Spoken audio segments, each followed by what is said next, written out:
এগরাতে যান, আপনি আমরাসতা যান, আপনি বাসরা যান, আপনি টিরাট যান, আপনি চেলত যান, আপনি কুলটি যান, আপনি বারাবণী যান, আপনি বর্ধমান যান, আপনি কুচবিহার যান, বাঁকুড়া যান, নদিয়া যান, এক সমস্যা সব জায়গায়। গরিব মানুষ যার বাড়ি পাওয়ার কথা তারা বাড়ি পায়নি, তাহলে বাড়িগুলো গেল কোথায়? কারা বাড়ি পেল? তৃণমূল যারা করে, যাদের দুতলা তিনতলা বাড়ি, তারা বাড়ি পেল। গরিব মানুষগুলোর বাড়িতে জোয়ান মেয়েরা রয়েছে, তারা বাথরুম পায়নি। আজকে মহিলারা চাঁদে যাচ্ছে, মোদিজি পাঠাচ্ছেন, আর আমার এখানকার মহিলারা তারা মাঠে ঘাটে গিয়ে বাথরুম যাবে, রাত বিরেতে মাঠে ঘাটে বাথরুম যাবে, আর ধর্ষিত হবে, লাঞ্ছিত হবে। বাথরুম দিতে পারেননি মুখ্যমন্ত্রী মমতা বন্দ্যোপাধ্যায়, কারণ আপনার দল চুরি করছে। বাড়ি বাড়িতে জলের কানেকশন, পাইপ বসেছে, রোজ ধূপ ধুনো দেখানো হয়, পাইপ বসে গেছে কিন্তু জল দেখা যায়নি। আমরা ধূপ ধুনো দেখাচ্ছি, 26-এর পরে জলটা আসবে। চাকরি নেই, বাকরি নেই, আজকে মিড ডে মিলে স্কুলে লাইট নেই, বাথরুম নেই, খাবার নেই। এই অবস্থাতে আজকে পশ্চিমবঙ্গ চলছে, একই সমস্যা সব জায়গায়, কিছু বলার নেই। দেখুন, এখানকার যারা পঞ্চায়েতের মেম্বার যারা রয়েছে বা কাউন্সিলর যারা রয়েছে, তাদের কাজ হচ্ছে এই বাড়ির যে যারা গরিব মানুষ তাদের বাড়ির জন্য লিস্টে নাম পাঠানো। তাদের কাজ হচ্ছে তাদের বাথরুমের ব্যবস্থা করে দেওয়া।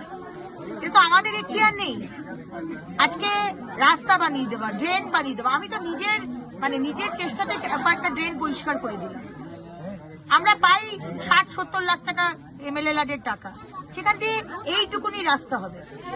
রাস্তা হওয়ার সেই টাকাই আমরা পাই না, এত কম টাকা আমরা পাই এমএলএ টাকা। এই কাজগুলো করার কথা কাউন্সিলরের এবং কর্পোরেশনের এবং পঞ্চায়েত মেম্বারের।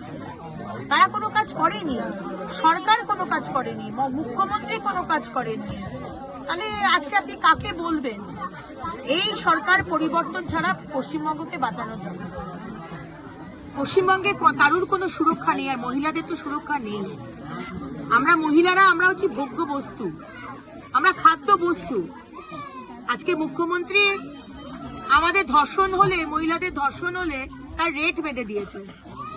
আজকে মুখ্যমন্ত্রী মমতা বন্দ্যোপাধ্যায় একজন মহিলা হয়ে উনি বলছেন যে শরীরে জ্বর জ্বালা থাকে, সেরকম ধর্ষণ। তাহলে এই মুখ্যমন্ত্রী যদি এই ধরনের স্টেটমেন্ট দেন, আজকে ধর্ষিতার পাশে না দাঁড়িয়ে তিনি ধর্ষকের পাশে দাঁড়ান, ধর্ষিতার তিনি ক্যারেক্টার অ্যাসাসিনেশন করেন। তার এই চরিত্র খারাপ ছিল, সে কেন কসবার কলেজে, কসবার যে মেয়েটির ধর্ষণ হলো, কেন সে একা গেছিল, কেন তাকেই ধর্ষণ করা হলো, অন্য কাউকে ধর্ষণ করা হলো না। মেয়েটির পাশে না দাঁড়িয়ে এরা ধর্ষকদের পাশে দাঁড়ায়। সুতরাং এখানে তৃণমূল থাকলে কোনো মহিলা সুরক্ষিত নয়। তৃণমূলের বিসর্জন দিন, তৃণমূলের বিসর্জন দিয়ে মোদী সরকার এখানে আসুক, সমস্ত সুশাসন কাকে বলে সেটা 2026 দেখিয়ে দেবে। বাংলা খবর, আপনার রাজনীতি, আপনার আওয়াজ।